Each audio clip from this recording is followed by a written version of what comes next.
This is a tarot reading for Pisces, Sun, Moon, and Rising signs. This is a general reading, so take what resonates and leave the rest behind. Tarot is not fortune telling. I will not tell you anything you don't already know. This is just a tool for your soul's expansion. So if you're okay with that, we're going to go ahead and get straight into the video. So Pisces, Sun, Moon, and Rising signs. Let's see your overall energy.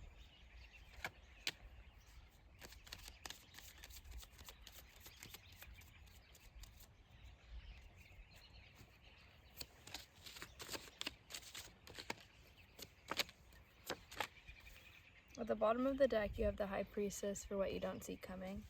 This is intuition. So diving into your intuition, getting like a spiritual download, learning a lesson, understanding something on a deeper level, on an intuitive level, on a spiritual level. So there will be insight, there will be some sort of spiritual download where you'll be like, that's why this is happening, or I understand now. The High Priestess is somebody who has access to spiritual wisdom and to what's behind the veil because they have been through the trials and tribulations. They've been initiated into that role where they're able to see beyond the physical. You have the Page of Swords here. So this is you really learning more, getting more information, learning more, figuring something out, figuring yourself out, personal development,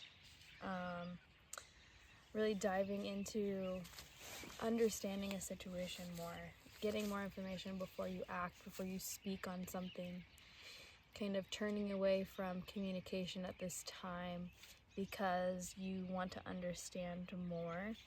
You have the the Nine of Wands as well, which Scorpio had as well. They had both of these cards in this exact order as well. So this is like looking over your shoulder for something bad to happen, and I feel like there could be a level of you trying to find evidence of your belief, which is that something bad's going to happen. And so when we are operating through that kind of perspective and perception of reality, we will have mirrored back to us exactly what it is that we're searching for. So if you are searching for and believe that bad things are going to happen, then you will find evidence of that so that you can say, yes, I'm right. You are a self-prophesizing being, and that's a huge responsibility, but it's delayed. So if you think about somebody and you're like, gosh, I wish they'd just get ran over by a car or something evil, like, they're not gonna get ran over by a car immediately, and you're not gonna, you know what I mean? But if you sit there and stew and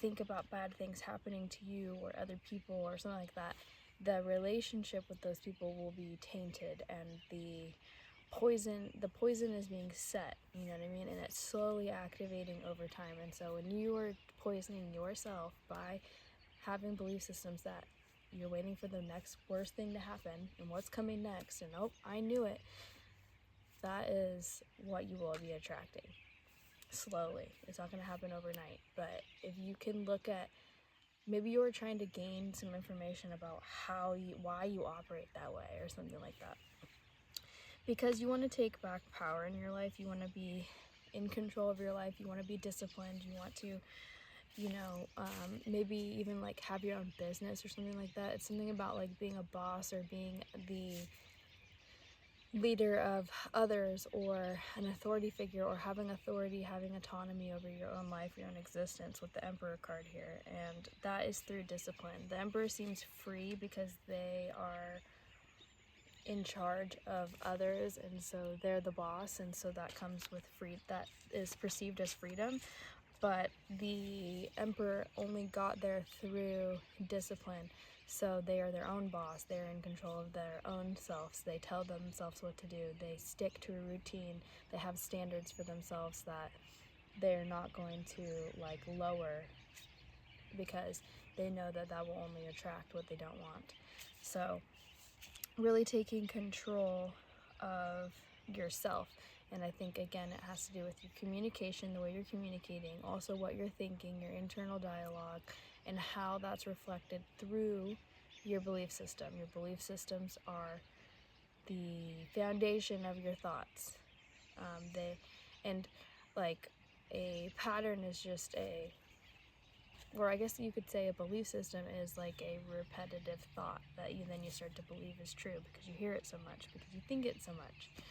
So really looking at that, really looking at discipline as well. If you want to get somewhere, if you want to do something, you have to do the work. You have to have standards.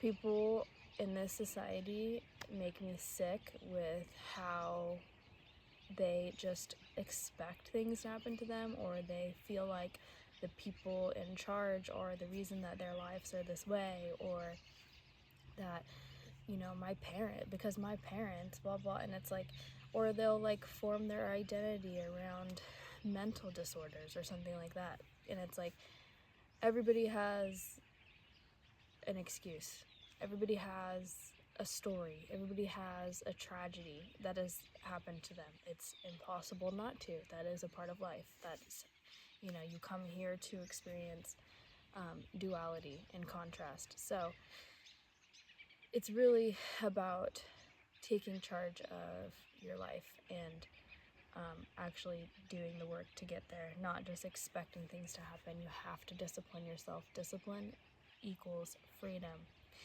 If you can choose to do the hard things now, then when other hard things come, you will be prepared.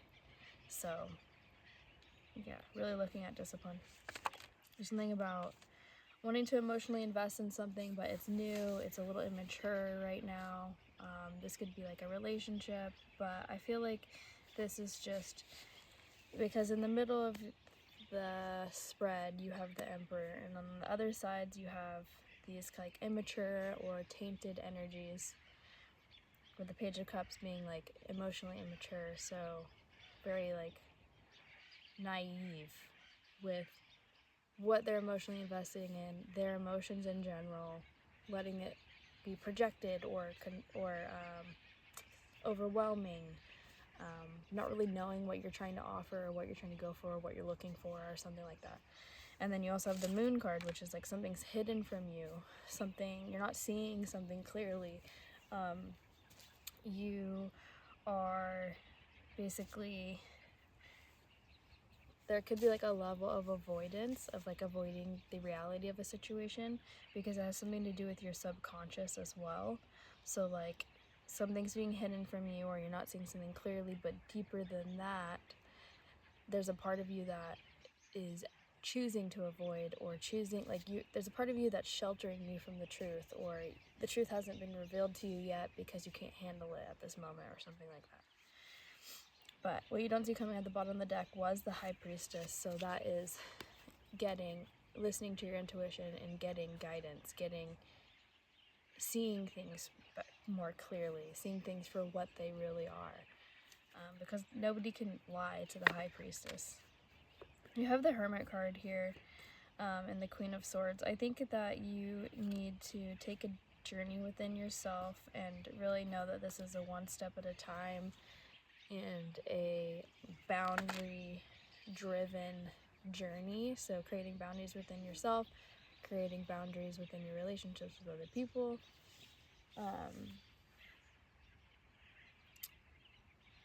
And yeah, just knowing that this takes one step at a time. Enlightenment isn't something that you just randomly, magically is bestowed upon you. It's every day choosing enlightenment, every day in every action. So even like getting frustrated that you have to do the dishes or something, it's like the enlightened and higher version of yourself would be grateful that you have dishes to even wash, and would find peace and joy in the little task of doing that, because it's and choosing presence in that. Like that is like a random example, but it comes down to the smallest details of your day in your life. That is what builds your life. So you also have the Five of Cups. So I think there is like some spilled milk that you could be crying over, meaning like, hold on. My leg is falling asleep. I'm sitting on the cold, hard ground for this aesthetic right now. Okay.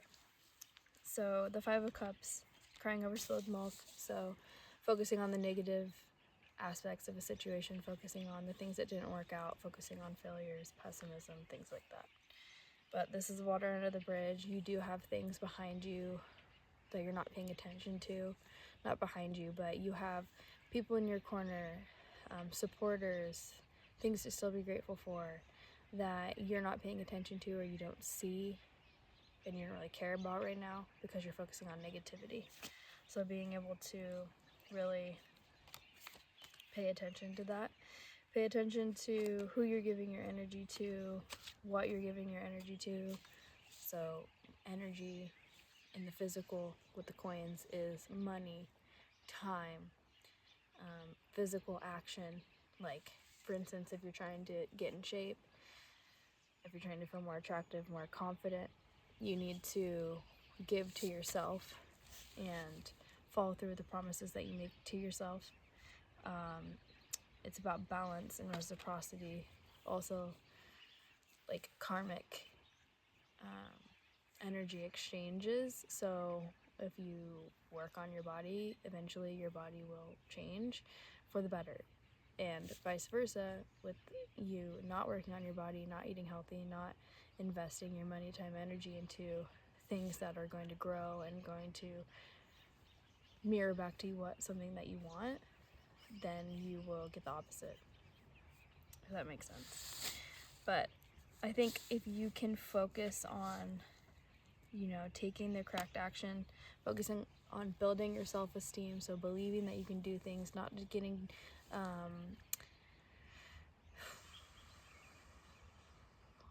what's it called?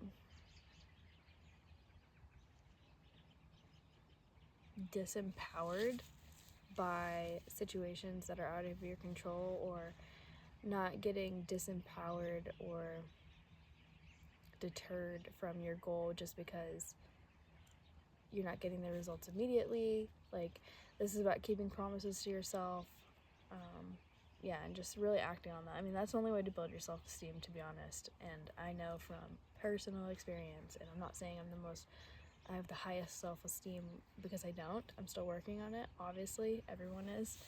But I would say from personal experience that if you don't trust yourself, if you don't respect yourself, meaning you don't follow through with the promises that you make for yourself, everything around you, everything about you is going to reflect that. So your relationships, your choices, your internal dialogue specifically, things like that. So paying attention to that. But I do see everything working out in the end. For you, I do see you having the 10 of Cups. I just think that you need to change your perspective, shift your perspective a little bit, focus on some different things. Don't avoid situations. Don't choose something because it's pandering to your ego with the 7 of Cups. I'm going to pull a oracle card to end this reading.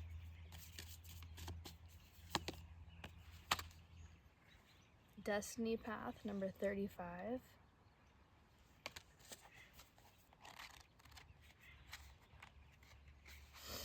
One of the most powerful cards in the deck. This card speaks of initiating the fulfillment of destiny through transmutation. Receiving this card means you are on the correct path, being led towards supreme success. It is confirmation that your current circumstances are contrary. It is confirmation that your destiny is in the works, even if current circumstances are contrary to your heart's deepest wishes.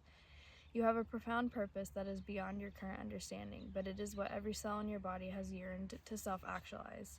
Even your limiting beliefs cannot stop the unfolding of your greatest potential. The symbol of the circles and the triangle is known as the Philosopher's Stone, the symbol of transmutation and inner enlightenment. The alchemical process of turning lead into gold through a deep cooking and heating process is representative of the psyche transforming into its highest potential, leading to enlightenment and the underfulfillment of one's purpose in the physical realm. King Snake is the ultimate transmuter. He is non-venomous, yet can eat poisonous snakes, often bigger than himself. This teaches about your ability to transmute a toxic situation into your greatest asset. The bees in this image represent the gifts you have within that are of the utmost service to humanity. Bees are a gift to humanity as they pollinate about 80% of the crops we eat. Your purpose is also a gift of service to humanity. Above and below the king snake, we see the image of the all-seeing eye guarding and guiding you. There is a force that created you that has been facilitating your growth this entire time. Lastly, connecting it all together is the Latin term which translates to all is one, everything is connected. There is a mystery beyond your comprehension aligning you with what you were born to share. Every moment you have encountered was meant to bring you exactly where you are right now. Ultimate self-actualization is your destiny. You are on the correct path. I hope you guys liked this reading. If it resonated with you, let me know how in the comments below. Don't forget to subscribe to the channel. If you want a personal, you can book it through emailing me and we can work that out. And I'll see you guys in the next video. Thanks.